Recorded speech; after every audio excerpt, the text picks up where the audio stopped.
출애굽기 12장 43절에서 13장 10절까지 제가 봉독하겠습니다.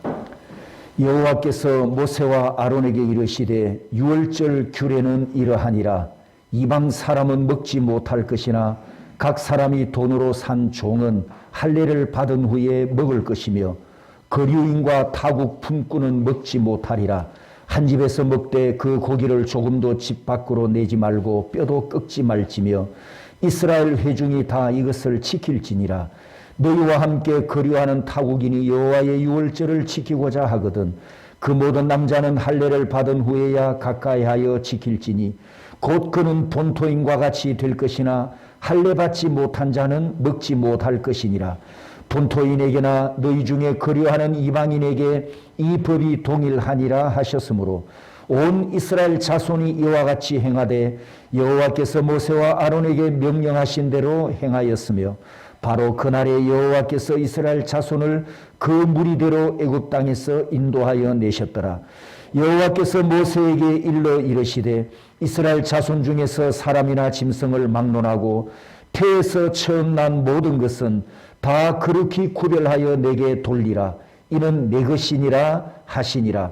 모세가 백성에게 이르되 너희는 애굽 곧 종되었던 집에서 나온 그날을 기념하여 유교병을 먹지 말라. 여호와께서 그 손의 권능으로 너희를 그곳에서 인도해 내셨음이니라. 아비벌 이날에 너희가 나왔으니 여호와께서 너를 인도하여 가나안 사람과 헷 사람과 아모리 사람과 히위 사람과 여부스 사람의 땅 곧 내게 주시려고 내 조상들에게 맹세하신 바 젖과 꿀이 흐르는 땅에 이르게 하시거든 너는 이달에 이 예식을 지켜 이래 동안 무교병을 먹고 일곱째 날에는 여호와께 절기를 지키라. 이래 동안에는 무교병을 먹고 유교병을 내게 보이지 아니하게 하며 내 땅에서 누룩을 내게 보이지 아니하게 하라. 너는 그날에 내 아들에게 보여 이르기를 이 예식은 내가 애굽에서 나올 때에 여호와께서 나를 위하여 행하신 일로 말미암음이라 하고 이것으로 내 손의 기호와 내 미간의 표를 삼고 여호와의 율법이 내 입에 있게 하라. 이는 여호와께서 강하신 손으로 너를 애굽에서 인도하여 내셨음이니 해마다 절기가 되면 이 규례를 지킬지니라. 아멘. 출애굽기 12장과 13장은 구약교회와 구약시대 성도들에게 최고로 중요한 장 중에 하나입니다. 그리고 예수님 탄시를 거쳐서 현재 21세기까지 유대교에서 가장 중요하게 여기는 장이기도 합니다. 그 이유가 두 가지가 있는데요. 첫 번째는 하나님의 타임 스케줄이 있기 때문입니다. 레위기 23장에 하나님의 타임 스케줄을 7개의 절기로 공개하셨는데 그 첫 번째 절기가 유월절이고 유월절 절기가 오늘 본문을 읽은 두 장에서 시작되고 있기 때문에 중요한 장이라는 의미입니다. 그리고 두 번째는 바로 테필린 말씀이 있습니다. 구속과 거룩, 봉헌과 헌신, 섬김과 교육, 축복과 찬양 이 네 개의 테필린이 있는데 그 중에 1, 2 테필린이 바로 출애굽기 13장에 보면 기록되어 있어서 중요한 장이라고 그렇게 꼽고 있습니다. 테필린은 유대인의 정체성을 결정하는 아주 중요한 부분입니다. 늘 말씀드리지만 13살이 될 때까지 모세오경 5845절을 암송해야 육신의 아들이 비로소 하나님의 말씀의 아들이 되고 하나님의 영적 아들이 되고 또 이런 아들을 둔 아비도 부모도 말씀의 아들, 영적 아들을 하나님 앞에 둔 말씀의 부모가 되기 때문에 테필린은 부모에게나 또 자녀에게 모두 정체성을 확인하는 아주 중요한 부분입니다. 구약 절기가 왜 여호와의 절기라고 하는가 하는 것을 우리가 생각해 보면서 오늘과 다음 시간에는 오늘 본문에 있는 이 유월절에 대한 말씀을 좀 함께 살펴보려고 합니다. 모든 나라마다 절기가 있습니다. 혹은 명절이라고도 합니다. 자기 나라 역사에서 중요하고 의미 있는 사건들이 일어난 날짜를 국가 공휴일로 지정할 만큼 그런 명절들도 많이 있습니다. 그리고 기념일도 있습니다. 우리나라에는 1919년 일본 제국주의에 대항해 대한독립 만세를 외쳤던 며칠입니까? 3월 1일을 3.1절로 지키고 있습니다. 일본 히로시마에 원자폭탄이 떨어져서 일본이 패망하면서 우리 대한민국이 주권을 다시 되찾고 자유를 찾은 며칠이죠? 8월 15일을 광복절로 지키고 있습니다. 이렇게 각 나라마다 여러 종류의 여러 의미의 절기들이 있는데 그 중에서도 국가 건립과 국가 존립과 관련된 그런 절기들을 우선순위에 두고 또 가장 큰 의미를 두고 절기를 지키는 것은 세계 국가의 공통점이라 할 수 있겠죠. 그렇다면 각 나라가 가지고 있는 이 절기들과 성경에서 말씀하는 이스라엘 백성들에게 구약교회에 하나님께서 말씀하신 절기와는 어떤 차이가 있을까요? 출애굽기 12장 11절에 보면 이것이 여호와의 유월절이니라. 또 4절에는 너희는 이날을 기념하여 여호와의 절기를 삼아. 성경에 보면 여러 절기들을 여호와의 절기 이렇게 부르고 있습니다. 절기장으로 불리는 레위기 23장에는 유월절부터 시작해서 초막절까지 7절기가 선포되었는데 역시 그 레위기 23장에도 2절에 보면 이것이 나의 절기들이니 너희가 성회로 공포할 여호와의 절기들이니라. 절기를 지키는 것은 구약교회 성도들인데 절기는 누구 것이라고요? 나의 것이다. 나의 절기다. 여호와의 절기다. 이렇게 말씀하셨습니다. 왜 구약 성경 절기를 여호와의 절기라고 부르는가? 그리고 각 나라가 갖고 있는 절기와 이스라엘 절기가 다른 이유가 무엇인가? 두 가지만 말씀드리면 첫 번째, 이스라엘 절기는 여호와 하나님께서 직접 제정하셨기 때문입니다. 각 나라 절기들은 사람이 정하고 국가가 제정하고 그리고 국민들의 자긍심을 북돋우기 위해서 때로는 그 의미를 과장시키기도 하고 아름답게 미화시키기도 합니다. 하지만 이스라엘 절기는 하나님께서 친히 제정하셨기 때문에 과장이 있을 수 없고 꾸밈이 있을 수 없고 조작이나 거짓이 들어갈 수가 없습니다. 여호와 하나님의 특별한 목적 때문에 제정된 절기라는 거지요. 두 번째 여호와의 절기라고 부르는 이유는 사건과 절기의 순서가 다릅니다. 무슨 뜻이냐 하면 각 나라 민족 절기는 사건이 먼저 일어나고 그 사건을 기념하기 위해서 그 사건이 일어난 날짜를 기념일로 절기로 선포한단 말입니다. 사건이 먼저 일어나고 날짜가 뒤에예요. 우리나라 3.1절이나 8월 15일도 마찬가지지 않습니까?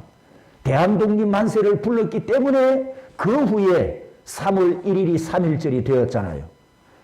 일본 히로시마에 폭탄이 떨어지고 그들이 항복했기 때문에 우리는 광복절이 8월 15일로 제정되었습니다.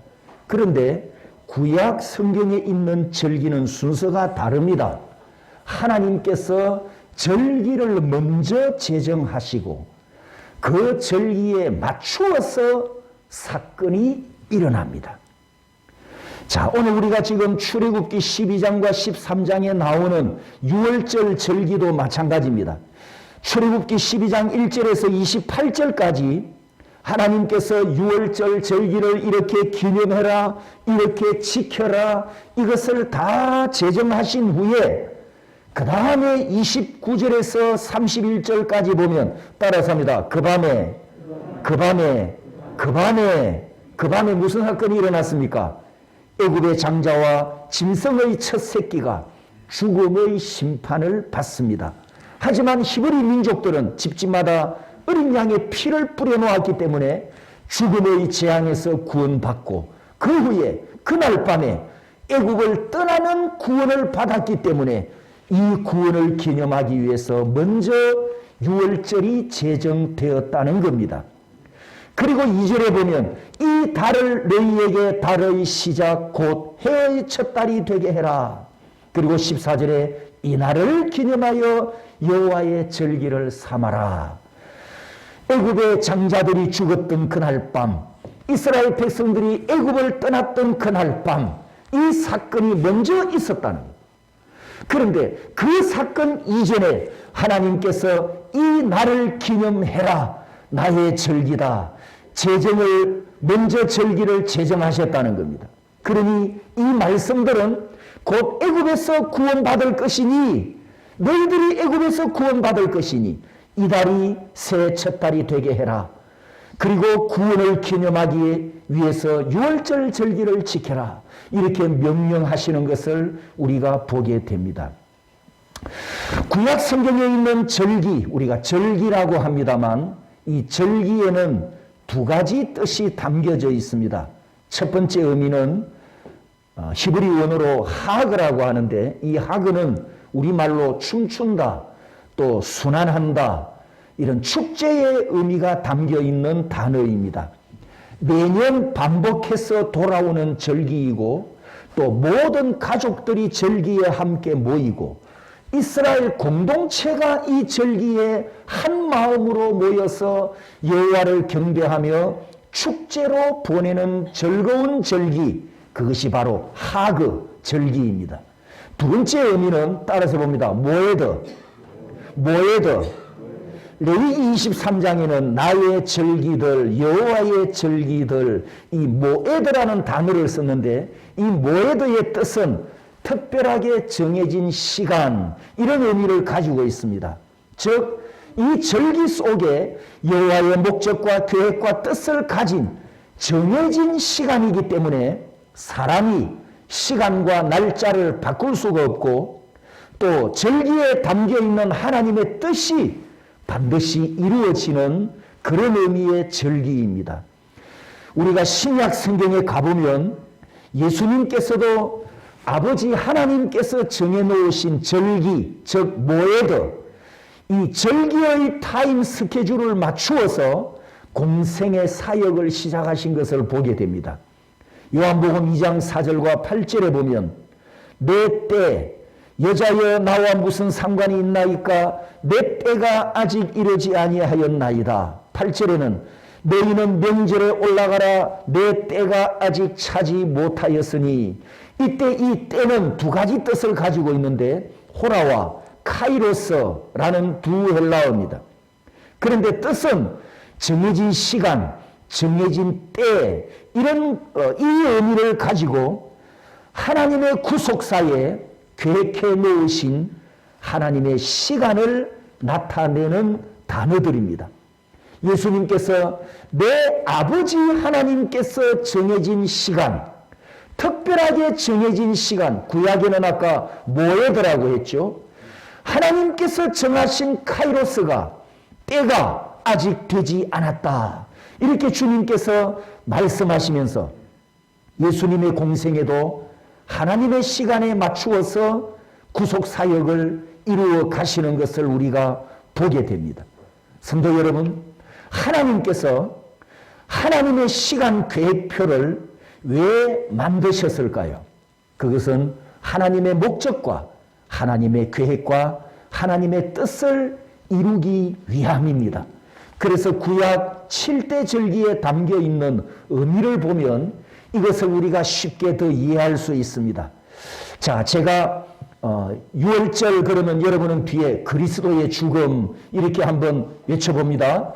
6월절, 무교절, 초실절, 오순절, 나팔절, 대속죄일, 초막절, 이 7개의 절기가 모두 그리스도와 관련된 사건들을 예언하고 약속하면서 하나님께서 앞으로 구약에는 절기를 지켰지만 이 절기의 주인공이 누구죠? 예수 그리스도. 앞으로 예수 그리스도가 오시면 구약의 모든 절기를 성취할 것이고 그 구약 절기가 예수님이 오셔서 이루시면 이방인도 구원받고 유대인도 구원받는다. 이런 하나님의 구속 역사 시간표가 이 7절기에 다 담겨 있었단 말입니다. 그래서 절기를 보면 예수님의 초림과 예수님의 구속과 예수님의 재림과 그리고 마지막 심판하실 것까지 다 예언되어 있습니다. 이 7개의 절기 중에 신약 성경까지 가장 많이 인용되고 언급되는 절기가 무슨 절기일까요? 무슨 절기일 것 같습니까? 6월절 그렇게 확신합니까? 자신이 있습니까? 예, 맞습니다. 7개의 절기 중에 우리가 다음 시간에 또 살펴보겠지만 가장 많이 인용되고 언급되는 절기가 바로 6월절입니다. 6월절은 예수 그리스도께서 죄인을 구원하시기 위해서 십자가를 지시고 희생하시는 대속 사역을 이루시는 그 구속을 예표적으로 가장 잘 보여주는 절기이기 때문입니다. 그러면 구약교회 성도들과 그리고 21세기 현대 유대인들까지 다 합쳐서 이 6월절을 어떻게 준비하는가를 보겠습니다. 유대인들에게 6월절은 최고의 명절입니다. 왜냐하면 애굽에서 구원받은 것을 기념하는 절기이기 때문입니다.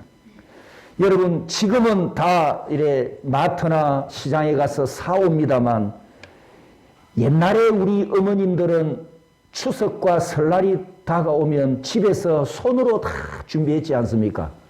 그러면 이 명절이 다가오면 옛날에는 언제부터 준비하죠, 어머니들이? 예, 한 달 전부터 준비하기 시작합니다. 그죠? 만들 음식도 많고. 그래서 이 6월절도 보면은 6월절도 미리 준비합니다. 누가복음 22장에 보면 예수님도 제자들에게 미리 준비하게 하는 것을 봅니다. 13절에 보면 그들이 나가 그 하신 말씀대로 만나 6월절을 준비하니라. 두 가지 준비를 해야 됩니다. 6월절에 먹을 음식을 준비해야 되고 또 6월절과 무교절이 아까 며칠 동안 계속되죠? 예, 일주일, 7일 동안 계속되기 때문에 7일 동안 머물러야 할 요즘 말로 객실이 있어야 되지 않습니까? 지금 예수님은 집이 없거든요. 제자들을 데리고 이스라엘 전국을 다니면서 사역을 하시는 중이니까 7일 동안 13명의 장정들이 거할 객실이 필요하고 그리고 6월절 기간 동안 먹을 음식이 필요하단 말이죠. 그래서 예수님께서 제자들에게 미리 보내어서 이 6월절을 위한 준비를 하라 이렇게 말씀하신 것을 보게 됩니다.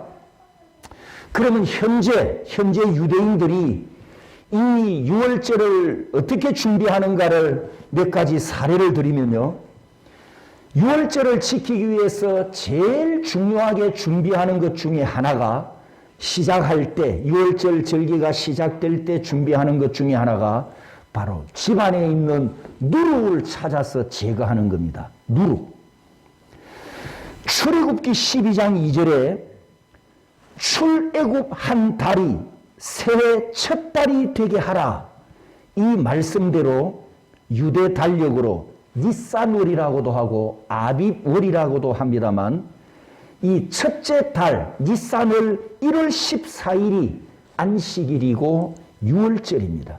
그리고 7일 동안 무교절이 계속되다가 그 무교절이 끝나는 안식 후 첫 번째 날이 처음 익은 곡식을 하나님께 바치는 초실절로 이어집니다.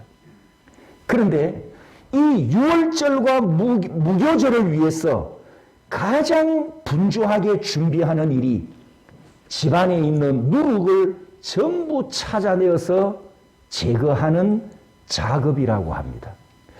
누룩을 제거한다. 이 말을 우리는 얼른 이해하기 힘듭니다. 그런데 서양 사람들은 주식이 뭡니까?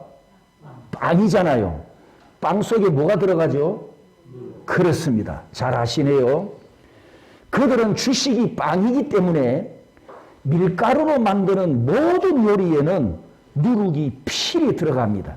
그러면 가정에서 하루에도 여러 차례 누룩을 사용하지 않겠습니까? 그리고 그 누룩이 들어간 밀가루라든지 또 요리를 하면서 만든 부스러기나 찌꺼기들이 바닥에 떨어질 거 아닙니까? 틈 사이에 들어가 있겠죠. 작년 6월절을 지낸 후에 1년 동안 집안 구석구석 쌓여 있거나 끼어 있는 그 누룩이 들어간 밀가루, 빵가루, 빵 조각, 비스켓 조각 다 찾아낸다면 양이 제법 되지 않겠습니까? 이걸 다 찾아서 제거를 해야 된단 말이에요. 왜냐하면 하나님께서 오늘 본문에 누룩을 두지 말라. 심지어 뭐라고 표현하느냐 하면 보이지 말라. 이렇게 말씀하셨습니다. 아까 보자 몇 절이죠? 예, 나중에 찾아보십시오. 오늘 본문에 나옵니다. 누룩을 집에 보이지 말아라. 이렇게 하나님께서 말씀하시거든요. 자, 그러면 지금 현재 21세기 유대인들이 누룩 제거하는 작업을 어떻게 하는지 영상을 한번 보도록 하겠습니다. 이스라엘은 6월절을 맞아 가정마다 청소와 음식 준비가 한창입니다. 이스라엘 팔레스타인 선교협의회는 형편이 어려운 유대인들의 6월절 준비를 도우면서 예수님의 사랑을 나눴습니다. 이스라엘에서 박지영 통신원이 전해드립니다. 6월절을 앞두고 이스라엘 거리 곳곳은 활기가 넘칩니다. 6월절은 출애굽 사건을 기념하며 온 가족이 모이는 이스라엘의 가장 큰 명절 중 하나입니다. 작년에는 코로나19 팬데믹으로 인해 떨어져 사는 가족 간의 모임이 금지됐지만 올해는 백신 접종률이 높아짐에 따라 봉쇄가 해제돼 유대인들은 기쁜 마음으로 6월절을 준비하고 있습니다. 올해 이스라엘 팔레스타인 선교협의회는 형편이 어려운 유대인들을 돕기 위해 힘을 모았습니다. 에티오피아 유대인들에게는 6월절 만찬 음식을 나누고 예루살렘의 정통 유대인 마을 메아슈아림을 찾아가 청소를 도왔습니다. 유대인들이 6월절과 무교절을 준비할 때 가장 중요하게 여기는 것은 집안의 누룩을 제거하는 것입니다. 출애굽기에 하나님께서 무교절 기간 동안 누룩이 보이지 않게 하라고 하신 명령을 순종하기 위함입니다. Passover talks about cleaning out things from our house, and we should clean out bad things from us, ourselves. So that's what it sort of represents also. 그러나 몸이 불편하거나 나이가 많은 노인들에게 청소는 쉽지 않은 일입니다. 와서 보니까 굉장히 힘든 분들이 있네요. 와서 너무 찌들고 또 도움의 손길이 많이 필요했던 것 같습니다. 예수님의 마음으로 와서 청소하고. My wife passed away, so I'm by myself and I have to do everything. I want to thank them very, very much. 정통 유대인들이 부정한 것을 제거하는 6월절 청소에 이방인의 도움을 받는다는 것은 전에는 볼 수 없었던 일입니다. 선교협의회 회원들은 하나님께서 새롭게 여신 문을 통해 정통 유대인들의 누룩 제거를 도우며 이들이 6월절 어린 양으로 오신 예수님을 발견하길 중보했습니다. 어르신들, 약한 분들, 또 이런 사람들 우리가 직접 찾아가서 사랑을 전하고 또 우리가 함께 섬겨줄 때 또 15장에 그 모세와 미리암의 그 귀한 어린 양의 노래를 우리가 함께 부를 줄 믿고 소망합니다. 이스라엘 예루살렘에서 CTS 뉴스 박지영입니다. 여러분 성경 출애굽기 13장 7절을 보십시오. 13장 7절에 보면 이런 말씀이 있습니다. 이래 동안에는 무교병을 먹고 유교병을 내게 보이지 아니하게 하며 내 땅에서 누룩을 내게 보이지 아니하게 하라. 이 말씀 때문에 유대인들은 유월절이 되면 모든 누룩을 다 제거하고 여기 밑에 사진에처럼 일정한 장소에 모아서 동시에 불을 다 태워서 제거합니다. 그러면 이제 문제가 마트에는 다량의 유교병이 진열되어 있지 않습니까? 누룩이 들어간 빵부터 시작해서 뭐 비스켓 종류, 쿠키, 시리얼 등등 어마어마한 양이 있는데 이건 없애면 손실이 크잖아요. 그래서 어떻게 하느냐 하면 보이지 아니하게 하라 했기 때문에 그 진열대 한 켠에다가 누룩이 들어간 제품을 다 모아놓고 하얀 커튼으로 덮어놓습니다. 왜? 보이지 아니하게 하라 그랬잖아요. 하얀 천으로 덮어놓고 이제 판매도 안 하는 거죠. 이 7일 동안 무교병을 먹어야 하는 이 7일 동안 그 제품은 판매하지 않습니다. 이게 우리 시각에서 보면 뭘로 보입니까? 어떻게 보입니까? 상당히 형식적으로 보이잖아요. 그죠? 형식적으로. 그런데 그들은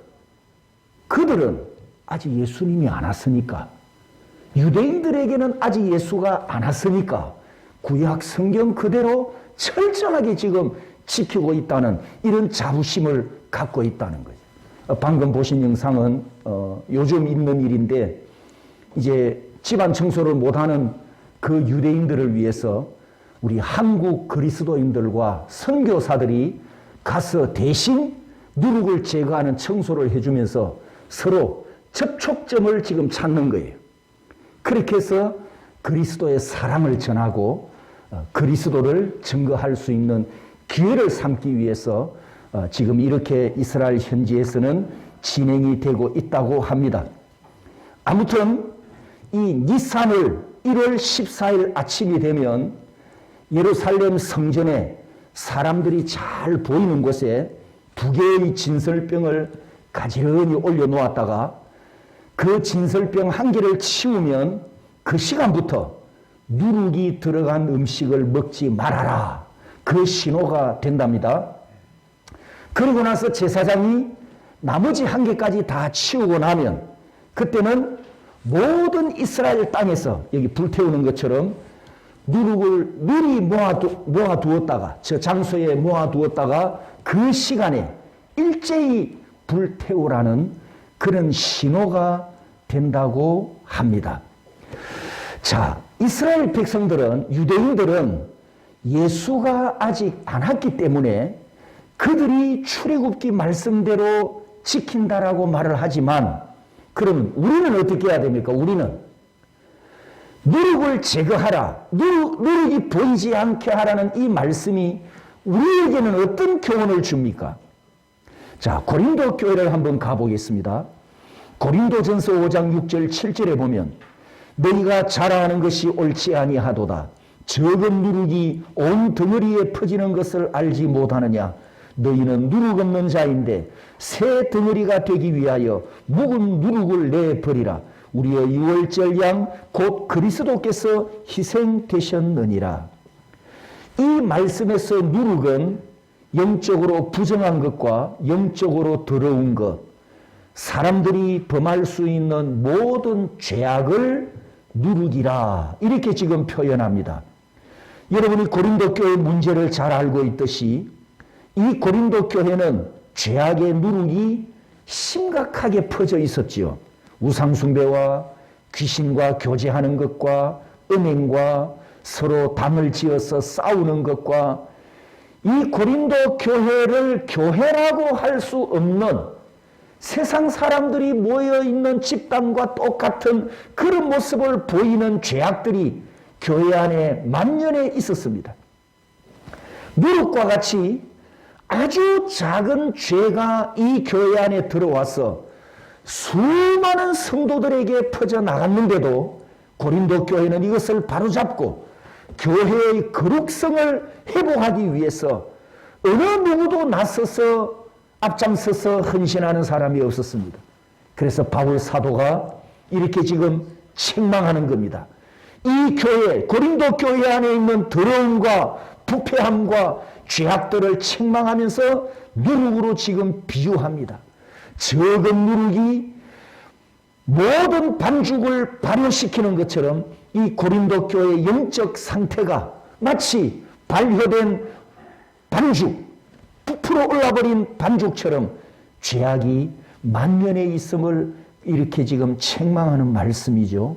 그렇다고 한다면 성도 여러분, 구약 성도들은 집안에 있는 누룩을 다 찾아서 제거했듯이 오늘 우리 예수 그리스도를 믿고 구원받은 신약 성도들은 어떻게 해야 합니까? 내 내면에 있는, 내 안에 숨어있는 죄악 하나도 다 끄집어내어서 하나님 앞에서 철저하게 회개하고 예수 그리스도의 보혈로 씻음받고 내 안에 있는 모든 부정하고 더러운 것을 다 제거해서 거룩하신 하나님 앞에 거룩한 성도로 서야 하지 않겠습니까? 하나님 앞에 정결한 저와 여러분이 되기를 소원합니다. 6월절이 이스라엘은 최고의 명절이라고 했습니다. 그래서 무교절과 6월절이 되면 이 이스라엘은 여러분 3주 동안 국가 공휴일에 들어간답니다. 그래서 학생들은 방학이나 다름이 없고 직장인들도 2주간 휴관을 준대요. 그래서 그 2주 동안 휴가 주는 이유가 뭐냐 하면 일주일은 6월절 오기 전 일주일은 아까 보았다시피 누룩 제거하는 청소 휴가예요. 일주일 동안 다 청소를 한답니다. 그러니까 온 집안을 한바탕 뒤집어 엎는 거예요. 일단 물 속에 물이 들어가서 부풀려진 곡식은 다 제거해야 됩니다. 밀가루, 누룩이 들어간 모든 음식을 다 구석구석 찾아내어서 청소를 해야 되니까 이 작업이 얼마나 컸으면 현대에는 6월절 전에 누룩 제거를 대행해주는 청소 업체도 생겨났다고 합니다. 그리고 이제 집안 청소를 하니까, 대청소를 하니까 우리는 가구를 언제 바꾸죠? 우리는 이사할 때 바꾸잖아요. 유대인들은 이때 가구를 바꾼답니다. 대청소하는 김에 낡은 가구를 버리고 새 가구를 들여오는데 이때 이제 한국에서 이스라엘에 유학 간 학생들이 쓸만한 가구를 가져오면 횡재를 한대요. 그들이 버려놓은 것 중에서 그렇게 6월절을 중요하게 여기고 대청소를 하는 오랜 쉼의 시간을 국가 공휴일로 준다고 합니다. 자, 그 다음에 오늘 설교 마지막에 이 6월절 때 희생되는 양은 몇 마리였을까를 한번 우리가 추측을 한번 해보겠습니다. 애굽을 떠났던 이스라엘 백성들 중에 장정이 몇 명이죠? 장정 60만 명. 그 한 명이 한 가정의 누굽니까? 가장이잖아요. 이해되셨나요? 가장이 몇 명? 60만 명. 6월절 때 보통 양을 한 마리 잡으면 그 한 마리의 양은 10명이 먹는 분량이라고 합니다. 며칠 동안 먹는다고요? 일주일 동안. 무교병을 먹는 일주일 동안 이 양을 먹는단 말이죠. 그래서 보통 일주일 동안 이 절기를 지킬 때 양을 한 마리 잡아서 10명의 식구들이 먹는데 그러면 아까 가장이 60만 명이라고 했죠. 그 시절은 한 가정의 식구가 몇 명쯤 되었을까요? 최소 우리가 아무리 작게 잡아도 4명? 그때는 한 가정에 3대가 모여 살았습니다. 옛날 우리 생각하세요. 옛날. 예, 한 타스입니다. 한 타스. 아무리 적게 잡아도 10명 이상입니다. 그러면 집집마다 양을 몇 마리 잡았다? 한 마리. 그러면 몇 마리? 예? 그렇죠. 6월절이 되면 60만 마리의 양이 희생된다는 거예요. 그러면 6월절 때는 이스라엘 전역에 피비린내와 양고기를 태우는 바베큐 냄새가 났겠죠. 그렇게 우리가 추측을 해볼 수 있는데 또 역사적인 증언이 있습니다. 예수님과 거의 동시대에 살았던 역사가 요세푸스가 그가 쓴 책에서 6월절에 예루살렘, 이스라엘 전체가 아니고 예루살렘에서만 6월절에 25만 6,500마리의 양을 성전에서 도살했다고 자기 책에 그렇게 기록을 해 놓았습니다. 그러면 25만 마리면 곱하기 10 하면 사람이 몇 명이죠? 250만 명. 그래서 6월절이 되면 예루살렘에는 250만 명의 순례객들이 모여들었다는 이야기가 됩니다. 예루살렘이 그리 크지 않은데 외국에서 또 국내 먼 거리에서 모여드는 순례객들을 어떻게 다 수용했을까? 쉽지 않았겠죠. 그래서 이렇게 수용을 했다고 합니다. 전국에서 또 외국에서 사람들이 모여드니까 집집마다 예루살렘 안에 살고 있는 시민들은 자기 집을 나그네를 대접하기 위해서 객실로 내줘야 되는데 이때 객실료를 현금으로 받으면 사내들인, 우리말로 하면 이제 국회입니다. 이스라엘 국회는 사법권을 갖고 있기 때문에 경찰과 같은 그런 역할까지 다 했거든요. 그래서 현금으로 객실료를 받으면 이 산헤드린회에 고발을 당했대요. 그래서 객실료를 뭘로 받느냐 하면 이 순례객들이 가져오는 그릇이라, 은그릇이라든지 동으로 만든 그릇, 감나가는, 그리고 모피, 양 가죽 이런 물품을 대신해서 객실료로 받고 내 집에 빈 방이 있으면 바깥에다가 하얀 수건을 걸어 놓는답니다. 그러면 아직도 빈 방이 남아 있습니다 라는 뜻이어서 지나가던 손님들이 보고 찾아 들어오고 객실이 만실이 되면 그 수건을 거두어 드리면서 이 작은 예루살렘 도시에서 수많은 순례객들이 모여들었을 때 다 수용할 수 있었다라고 역사가들이 증언하고 있습니다. 이 광경에서 우리가 뭘 볼 수 있느냐 하면 오늘 설교 결론입니다. 하나님 앞에 애굽에서 구원받은 것을 기념하는 이 6월절을 지키는데 이스라엘 국가 전체가, 이스라엘 국민 전체가, 이스라엘 국민은 누굽니까? 곧 구약 성도들이잖아요. 이 시대로 하면.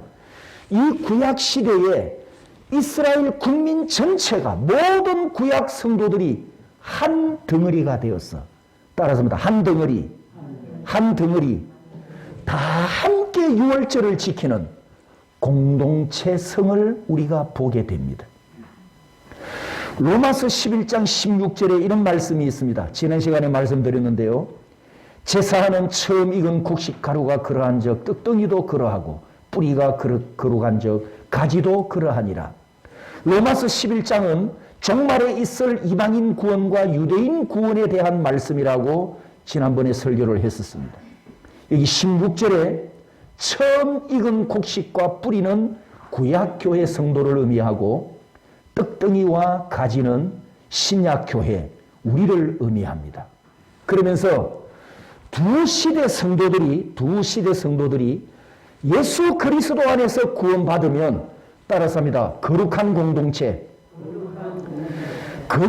공동체가 될 것을 예언하고 약속하는 말씀입니다. 성도 여러분, 우리 교회는 공동체입니다. 맞습니까? 무슨 공동체죠? 여러 가지가 있겠죠. 가장 중요한 것은 구속받은 공동체이고 또 중요한 것은 예배하는 공동체입니다. 맞습니까?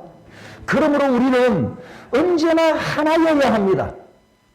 특히 미륵이 우리에게 주는 교훈처럼, 고린도 교회가 우리에게 주는 교훈처럼 거룩함에 있어서도 우리는 공동체로 하나님 앞에 하나여야 합니다.